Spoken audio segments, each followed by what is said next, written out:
"Hiro!" A voice calls him, and he immediately knows it's his sister. He stands up, patting Kuruma's head, and listens as she enters.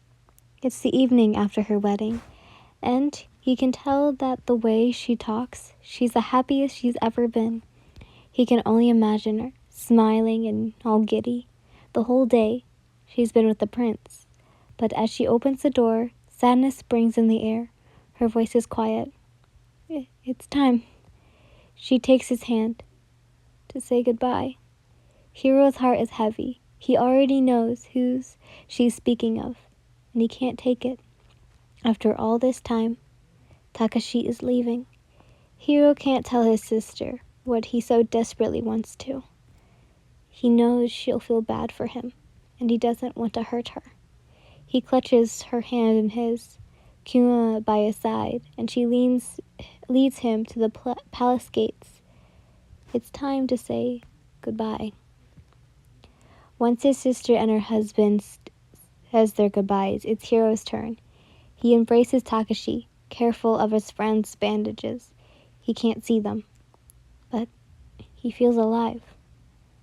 Sometimes it feels like he's still trapped within the castle, burning, but he's alive, and now he's leaving. "I'll miss you," is all Hiro can say.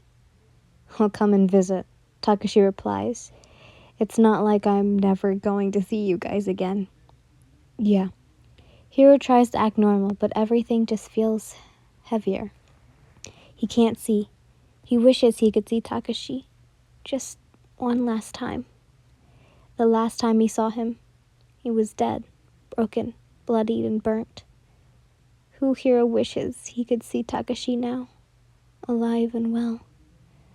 But when he imagines him, all he can see is the body he dragged from the fire. He'll never see his smile again. He'll never see his sparkling eyes. Never again. He knows he shouldn't tell Takashi. That would only make him feel worse about leaving. Hiro doesn't want him to feel like he should change just because of his stupid feelings. So he doesn't tell the former guard about his admiration, his wishes, his hopes that his heart would be returned, although he knows that this guard isn't like him. He doesn't tell Takashi that all he wants to be is with him, for fear of hurting him even more. He stays quiet and says his goodbye, and deep down, it feels unreal. Deep down, it feels like Takashi is still stuck in that fire, and Hiro can't save him this time. Hiro tells her, "Need to take a walk." "Are you sure you'll be okay alone?" his sister asks. He forces a smile. "I have Kuruma. I'll be fine." Takashi is gone now, and Hiro lost his chance to tell him. He should have, but now he regrets it. Maybe if he speaks his feelings, then he will have never left, and it would be easier to move on. He's not supposed to have a partner anyways. Takashi was a commoner, so it would have been impossible. He's a king now. He has to remember that. But he doesn't want to be king if that doesn't mean he can't be happy. Screw the monarchy. Screw pride and Dylanshi. Can't he love another before loving a whole kingdom? Hiro walks along the outside of the palace walls, running a hand along the cracked stones.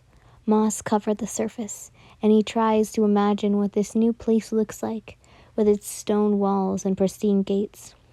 Kuruma nudges his hand, and he stops. He hears someone. They're crying. He puts a hand on Kuruma's back, and she leads him to the person. He can't tell who it is, so he waits for them to notice him. "Hello? Your Majesty."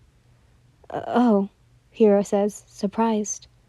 I thought you left."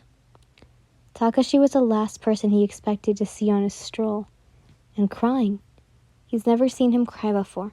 Well, not that he can now, but still. "Yeah," Takashi replies, sniffing. I couldn't leave without saying goodbye to her. Hiro tilts his head, although he knows who the former guard is talking about.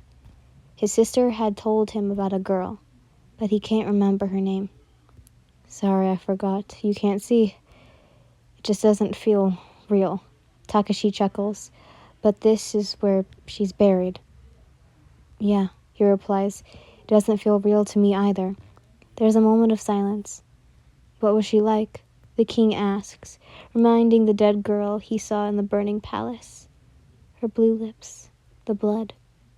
She was always grumpy, Takashi says, and really blunt, and some sort of morally conflict. But I feel like she knew what she was doing was wrong. She had the prettiest eyes, though. But it still feels like she's here, because there's still some things I don't know about her. Her name was Hitoka. Hiro's heart strings, and he can tell Takashi felt something for the girl. Still feels something, because Hiro can tell he doesn't want to let go. We're both so alike, Hiro thinks. Stuck in the past. A king and a commoner, silent, both wishing they could go back in time. In a way, they're both blind to the future possibilities and things they could accomplish. But in the moment, Hiro feels that if Hitoka were here, she would be cheering him on and pushing him to get over it. Although he never knew her, something tells him she would say something like this. Get over it. You can't move on if you can't let go. So Hiro takes a breath and says the one thing he never ever imagined saying in his dreams. I like you, Takashi, Hiro whispers. You're so funny and considerate, and you try so hard even when things go wrong. You make me feel like everything I've ever wanted to be. I know this is sudden, and I know you don't feel the same way, and you might even be disgusted because I know you're not gay. Hiro can't see Takashi's expression. He can't see his reaction, but held in the guard's voice is all compassion and gentleness the blind king could never even imagine. It's okay, he says. Just let it all out. It'll be better for the both of us. And so, Hiro, who can't even look Takashi in the eyes, tells him everything. A weight is lifted off his chest, and he knows this is his final goodbye. So he just talks, and he feels, and Takashi only listens.